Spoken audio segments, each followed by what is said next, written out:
तालीम नहीं दी जाती परिंदों को उड़ान की, वो तो खुद ही समझ जाते हैं ऊंचाई आसमान की। नमस्कार दोस्तों, आज के वीडियो से करेंगे हम 29 जनवरी के सभी महत्वपूर्ण करंट अफेयर पे। देखिए, आज का वीडियो काफी इंपॉर्टेंट है क्योंकि आज के वीडियो के लास्ट में आपको बहुत ही सेलेक्टिव करंट अफेयर बताए जाएंगे और इस वीडियो के लास्ट में आपसे 5 क्वेश्चन पूछाएंगे और कल के जो 5 क्वेश्चन अपडेट थे उनके आंसर भी बताएंगे। तो शुरू से लास्ट तक वीडियो बने रहिए और इस वीडियो को पूरा देखने के बाद आप इसकी पीडीएफ फाइल भी डाउनलोड कर सकते हैं। नीचे डिस्क्रिप्शन बॉक्स में आपको इस वीडियो की पीडीएफ लिंक मिल जाएगी। और अगर आप इस चैनल से ऐसे ही वीडियोस के ऑटोमेटिक नोटिफिकेशन पाना चाहते हैं तो चैनल को भी सब्सक्राइब करके बेल आइकन प्रेस कर दीजिएगा और वीडियो को लाइक और शेयर भी कर दीजिएगा। तो चलिए शुरू करते हैं इस वीडियो को। देखिए, आज के करंट अफेयर का पहला प्रश्न है कि एस्टोनिया की पहली महिला प्रधानमंत्री कौन बनी। तो देखिए, एस्टोनिया देश की जो पहली महिला प्रधानमंत्री बनी है इनका नाम है काजा कलास। यहाँ पे इनकी फोटो दिख रही है, काफी खूबसूरत और यूथ है और ऐसा ही प्रधानमंत्री चाहिए हर देश में।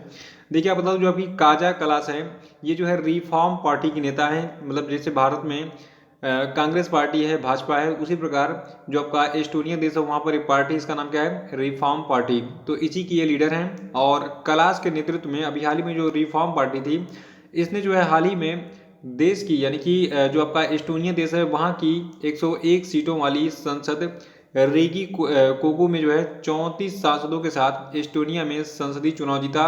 और एस्टोनिया वर्तमान में बता दूं आपको दुनिया का एकमात्र ऐसा देश भी बन गया है जहां पर प्रधानमंत्री और राष्ट्रपति दोनों जो है महिलाएं हैं। ठीक है, तो याद रखिएगा कि एस्टोनिया जो है दुनिया का वर्तमान में ऐसा देश बन गया जहां पर वर्तमान में राष्ट्रपति और प्रधानमंत्री दोनों महिलाएं हैं। और एस्टोनिया की प्रधानमंत्री का नाम मैं आपको बता देता हूँ। देखिए, एस्टोनिया की जो प्रधानमंत्री का नाम क्या है, काजा कलास। और एस्टोनिया की जो राष्ट्रपति इनका नाम है केस्टी काल जुलैद। इन दोनों का नाम याद रखिएगा। देखिए, एस्टोनिया जो है ये एक यूरोपियन कंट्री है, इसकी राजधानी है तालिन और इसकी मतलब मुद्रा है यूरो। तो ये सारी डिटेल्स याद रखिएगा एस्टोनिया के बारे में कि एस्टोनिया दुनिया का पहला ऐसा देश बन गया है जहां पर वर्तमान में राष्ट्रपति और प्रधानमंत्री दोनों महिलाएं हैं। और यहाँ की राष्ट्रपति कौन है, यहाँ की राष्ट्रपति है केसली कालजुलैद और यहाँ की प्रधानमंत्री हैं काजा कलास। दूसरा प्रश्न कि हाल ही में चुनाव आयोग ने किस नाम से एक डिजिटल वोटर आईडी कार्ड शुरू किया है। देखिए, अभी हाल ही में पंचायत चुनाव की घोषणा की गई है और पंचायत चुनाव जल्दी होने वाले हैं और इसके लिए अभी हाल ही में चुनाव आयोग ने सोचा कि बहुत सारे लोगों के पास वोटर आईडी नहीं है, तो इसके लिए इसने जो है ईईपी नाम से जो है एक डिजिटल वोटर आईडी कार्ड शुरू किया है। आप इसको कैसे डाउनलोड कर सकते हैं मैं आपको डिटेल बता देता हूँ। देखिए, जो आपका ये ईईपी का आईडी कार्ड है इसको आप मोबाइल फ़ोन और व्यक्तिगत कंप्यूटर यानी कि पर्सनल कंप्यूटर पर संग्रहित और डाउनलोड कर सकते हैं इसको। जैसे कि आप अपना आधार करते हैं डाउनलोड, ई आधार। देखिए, मतदाता जो है ये इस कार्ड को अपने मोबाइल पर संग्रहित कर सकते हैं यानी कि इसको आप सेव कर सकते हैं। इसे डिजी लॉकर पर पीडीएफ के रूप में आप जो है अपलोड कर सकते हैं या फिर इसको जो है प्रिंट करके इसको जो है लेमिनेट करा सकते हैं। जैसे कि आप आधार कार्ड को करते हैं डाउनलोड करते हैं, उसको जो है प्रिंट करा के उसको लेमिनेशन करा देते हैं अच्छे तरीके से और उसको यूज़ करते हैं, तो इसी वे में ये आपका ई आधार कार्ड भी मान्य होगा।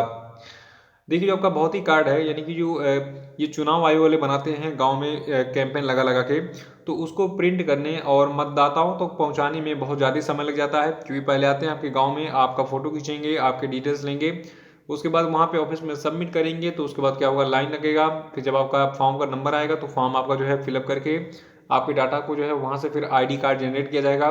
फिर उसको छपने के बाद फिर अलग अलग क्षेत्रों में उसको पहुँचवाया जाएगा, फिर उसका डिस्ट्रीब्यूशन कराया जाएगा, तो बहुत लंबा समय लग जाता है। यहाँ पे आप तुरंत डाउनलोड कीजिए, तुरंत उसको लेमिनेट कराइए, घर जाइए। तो इन्हीं सब के लिए जो है मतलब इन्हीं दस्तावेजों को तेजी से और आसानी से पहुंचाने के विचार से इलेक्शन कमीशन ऑफ इंडिया ने जो है डिजिटल वोटर आईडी कार्ड जिसका नाम है ईईपी इसको शुरू किया है। और देखिए, चुनाव आयोग की बात कर लेते हैं। देखिए, भारत के मुख्य चुनाव आयुक्त है वर्तमान में सुनील अरोड़ा जी और चुनाव आयोग जो आपका है इसका गठन हुआ था 25 जनवरी 1950 को। इसका मुख्यालय कहाँ पे है, नई दिल्ली में। और वार्षिकांक 2020-21 का अगर आपने पीडीएफ नहीं डाउनलोड किया तो इसको तुरंत डाउनलोड कर लीजिए क्योंकि जितने एग्जाम चल रहे हैं रेलवे टीपीसी के और अभी हाल ही में जितने एग्जाम भी हुए हैं वहाँ पर 100% इसी पीडीएफ से प्रश्न पूछे गए हैं। तो 100 रुपया इतना तो आप लोग मेकअप में खर्चा कर देते हैं, दाढ़ी बाल बनवाने में, तो इतना बहुत बड़ा अमाउंट नहीं है कि इससे आप जो है पीडीएफ ना परचेज कर पाएँ। नौकरी का सवाल है इसलिए तुरंत डाउनलोड कीजिए और पढ़ के ही एग्जाम में जरूर जाइएगा क्योंकि मौका बार बार नहीं मिलेगा। एग्जाम अभी रेलवे करा रही है, बाकी बाद में पता नहीं कब कराएगी, कोई ठिकाना नहीं है। तीसरा प्रश्न कि हाल ही में किस राज्य सरकार ने एक ऑनलाइन कार्यक्रम के माध्यम से जेल पर्यटन पहल की शुरुआत की है। तो देखिए अभी हाल ही में जो आपकी महाराष्ट्र की राज्य सरकार है, इसने जो है एक ऑनलाइन कार्यक्रम के माध्यम से जेल पर्यटन पहल की शुरुआत की है। देखिए महाराष्ट्र के जो मुख्यमंत्री हैं, का नाम है उद्धव ठाकरे, इन्होंने भी हाल ही में एक ऑनलाइन कार्यक्रम के माध्यम से इस जेल पर्यटन पहल को शुरू किया है। जेल पर्यटन, आप सोच रहे होंगे कि जेल में जो है लोगों को पर्यटन कराएंगे। देखिए मैं आपको बता दूं, कुछ ऐसा ही है। देखिए जो आपका महाराष्ट्र का पुणे है, वहाँ पर जो है एक जेल है जिसका नाम है यरवदा जेल, जो कि 150 वर्ष पुरानी है। तो इसको जो है मतलब यहीं से इसको शुरू किया गया है, इस योजना को, जेल पर्यटन को।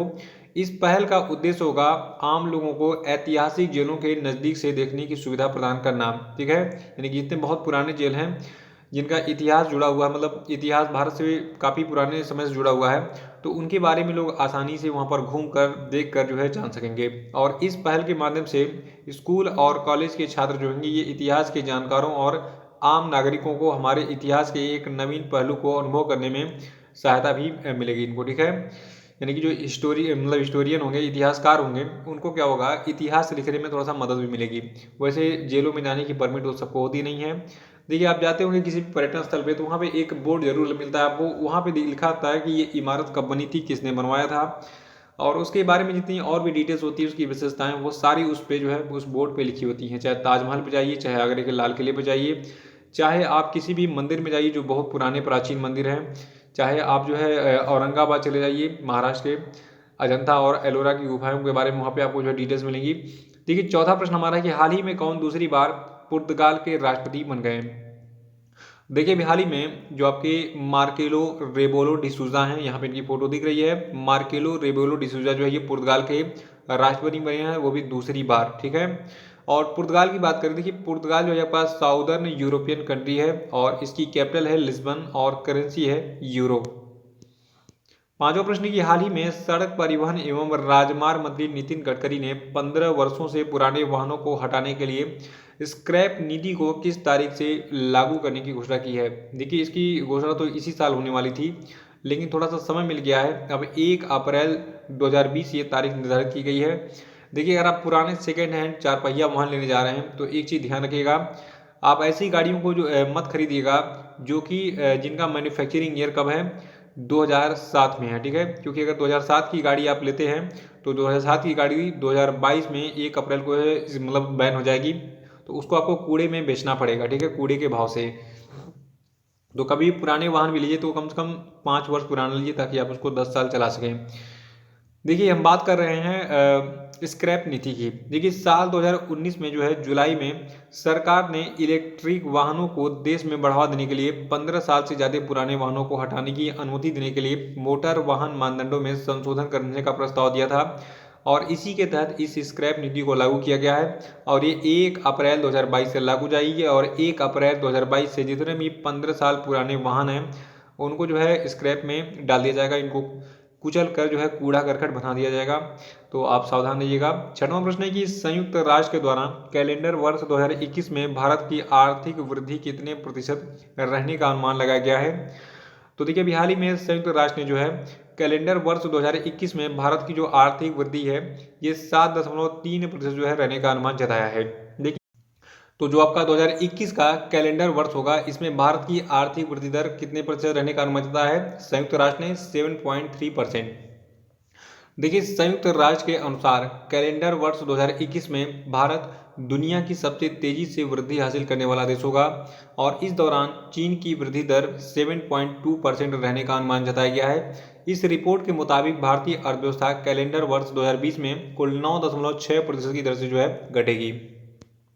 और यूनाइटेड नेशंस की बात करें, देखिए यूनाइटेड नेशंस जो इसने ये डाटा रिलीज किया है, इसकी स्थापना 24 अक्टूबर 1945 को हुई थी। इसका मुख्यालय न्यूयॉर्क में है।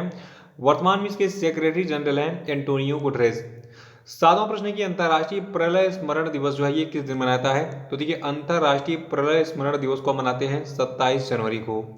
और 2021 के लिए इस अंतर्राष्ट्रीय प्रलय स्मरण दिवस की थीम यानी कि विषय है facing the after math recovery and reconstitution after Holocaust. देखिए आपको बता दूं, जो आपका संयुक्त राष्ट्र है इसने जो है नाजी शासन, देखिए नाजी जर्मन वाले नाजी की बात कर रहे हैं, हिटलर वाला। ठीक है, तो नाजी शासन के पीड़ितों के आधिकारिक स्मरणोत्सव के लिए एक तारीख के रूप में और दुनिया भर में प्रलय शिक्षा को बढ़ावा देने के लिए 2005 में ये दिन निर्धारित किया था, और 2005 के बाद से ये हर साल 27 जनवरी को मनाया जा रहा है। तो अंतर्राष्ट्रीय प्रलय स्मरण दिवस यानी कि इंटरनेशनल होलोकास्ट रिमेम्बरेंस डे जो है ये आपका कब मनाया जाता है? ये मनाया जाता है आपका 27 जनवरी को। आठवां प्रश्न की हाल ही में केंद्रीय जनजातीय कार्य मंत्रालय ने प्रवासी श्रमिकों के लिए राज्य और राष्ट्रीय स्तर के कार्यक्रमों के निर्माण को सुचारू रूप से चलाने के लिए जो है किस राष्ट्रीय प्रवासन सहायता पोर्टल की शुरुआत की है?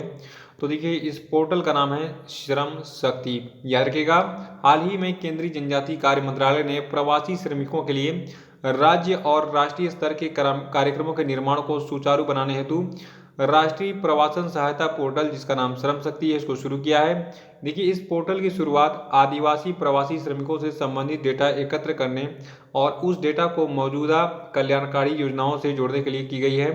और ये पोर्टल जो ये प्रवासी श्रमिकों को आत्मनिर्भर भारत के तहत मौजूदा कल्याण योजनाओं से जुड़ने का अवसर प्रदान करेगा और ये उन प्रवासी श्रमिकों को सशक्त बनाने में मदद करेगा जो कि रोजगार और आय की तलाश में पलायन करते हैं। नवा प्रश्न की हाल ही में कौन विश्व का तीसरा most valuable IT service brand बन गया है? तो देखिए वर्तमान में जो आपका टीसीएस यानी कि टाटा कंसल्टेंसी सर्विसेज है जो कि रेलवे का एग्जाम ही कराता है ऑनलाइन वाला, ठीक है। तो ये जो है विश्व का तीसरा most valuable IT service brand बन गया है। तो यहाँ पे हमने जाना कि टीसीएस जो है ये विश्व का तीसरा most valuable IT service brand बन गया है। अब सवाल ये उठता है कि दुनिया का most valuable IT service brand कौन है? तो ये आपका एक कंपनी है जिसका नाम है एक्सेंचर, ठीक है।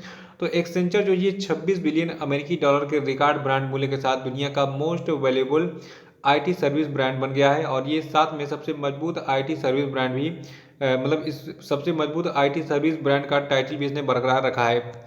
और एक कंपनी आपकी और है आईबीएम यानी कि इंटरनेशनल बिजनेस मशीन। तो ये जो है 16.1 बिलियन अमेरिकी डॉलर के साथ इस ब्रांड मूल्य के साथ जो है दूसरे स्थान पर काबिज है। यानी कि जो आपका आईबीएम है तो ये दुनिया का दूसरा most valuable IT service brand है और तीसरा आपका टीसीएस है, मैंने अभी बताया आपको। और एक खास बात और है, देखिए जो दुनिया की 10 most valuable IT service brands हैं इसमें भारत की टोटल 4 आईटी कंपनियों को स्थान मिला है। पहली कंपनी आपकी टीसीएस है जो कि इस सूची में टॉप 10 में तीसरे स्थान पर है, इन्फोसिस चौथे, एचसीएल साथ में, विप्रो 9वें स्थान पर है, ठीक है। तो ये 4 कंपनियों के नाम रखिएगा, ये 4 भारतीय कंपनियां जो ये टॉप 10 की सूची में लिस्टेड हैं। और टीसीएस की बात करें, देखिए टीसीएस का पूरा नाम है टाटा कंसल्टेंसी सर्विसेज जो कि आपका ये रेलवे वगैरह का एग्जाम भी कराती है ऑनलाइन वाला। और ये एक आईटी यानी कि इंफॉर्मेशन टेक्नोलॉजी कंसल्टिंग कंपनी है। सीईओ है इसके राजेश गोपीनाथन। इसकी स्थापना 1 अप्रैल 1968 को हुई थी और इसका पेरेंट ऑर्गेनाइजेशन है टाटा एंड सन्स और इसका मुख्यालय आपका मुंबई में स्थित है। 10वां प्रश्न की भारत ने साल 2021 में यूएन शांति निर्माण कोष के लिए कितने डॉलर की धनराशि देने की घोषणा की? तो देखिए हाल ही में भारत ने जो है साल 2021 में यूएन यानी कि यूनाइटेड नेशंस शांति निर्माण कोष में जो है कुल $1,50,000 जो है कि धनराशि देने की घोषणा की है। देखिए जो आपका यूनाइटेड नेशंस यानी कि संयुक्त राष्ट्र शांति निर्माण कोष है, इसका उद्देश्य है संयुक्त राष्ट्र के प्रमुख साधनों के लिए संघर्ष को रोकने और दुनिया भर में शांति का निर्माण करने के लिए समर्थन जुटाना और साथ में ही संयुक्त राष्ट्र के शांति और सुरक्षा स्तंभों में एक एकीकृत और सुसंगत प्रक्रिया को मजबूत बनाना। तो ये थे आपके आज के सभी महत्वपूर्ण करंट अफेयर और अब हम बात करेंगे आज के सभी क्वेश्चन पे। तो आपको सभी प्रश्नों के आंसर कमेंट बॉक्स में बताते रहना है, वो भी डिटेल्स में, स्पेशल फैक्ट के साथ में, जितने आपको याद है इससे आपका रिवीजन हो जाएगा। तो पहला प्रश्न आपके लिए कि अंतर्राष्ट्रीय मुद्रा कोष ने यानी कि इंटरनेशनल मॉनेटरी फंड ने वर्ष 2021 में भारत की आर्थिक वृद्धि दर कितने प्रतिशत रहने का अनुमान जताया है? इसका उत्तर बताइए। और दूसरा कि जस्टिस पीवी संजय कुमार को किस हाई कोर्ट का चीफ जस्टिस बनाया गया है? इसका आंसर बताइए। और तीसरा कि हाल ही में भारतीय फुटबॉल टीम ने किस पूर्व फुटबॉलर का 44 वर्ष की उम्र में निधन हो गया? मतलब हाल ही में भारतीय फुटबॉल टीम के किस पूर्व फुटबॉलर का 44 वर्ष की उम्र में निधन हो गया? इनका नाम बताइए। और चौथा प्रश्न आपके लिए कि भारतीय अंतर्राष्ट्रीय फिल्म महोत्सव यानी कि इफ्फी का 51वां संस्करण कब से कब तक आयोजित किया गया था? इसका आंसर बताइए। और पांचवा कि सुभाष बोस आपदा प्रबंधन पुरस्कार 2021 किसने जीता है? आंसर बताइए। और अब हम बात करेंगे कल के जितने भी क्वेश्चन अपडेट थे उनके सही उत्तर क्या क्या है। देखिए कल क्वेश्चन अपडेट का पहला प्रश्न था कि भारत ने 2021 में किस क्रम का गणतंत्र दिवस मनाया? तो भारत ने 72वां गणतंत्र दिवस मनाया है इस साल और इस बार कोई भी मुख्य अतिथि नहीं रहा। और देखिए दूसरा प्रश्न था कि 2021 में कितने लोगों को पद्म पुरस्कारों से सम्मानित किया गया। तो टोटल 119 हस्तियों को इस वर्ष जो है 2021 में पद्म पुरस्कारों से सम्मानित किया गया। और पद्म पुरस्कार की पूरी सूची आपको मिलेगी परसों की वीडियो में, तो परसों वाला वीडियो देख के उसको रिवाइज कर डालिएगा। सारी चीज़ें जितनी मैंने बताई थी स्पेशल फैक्ट वगैरह उनको नोट कर लीजिएगा।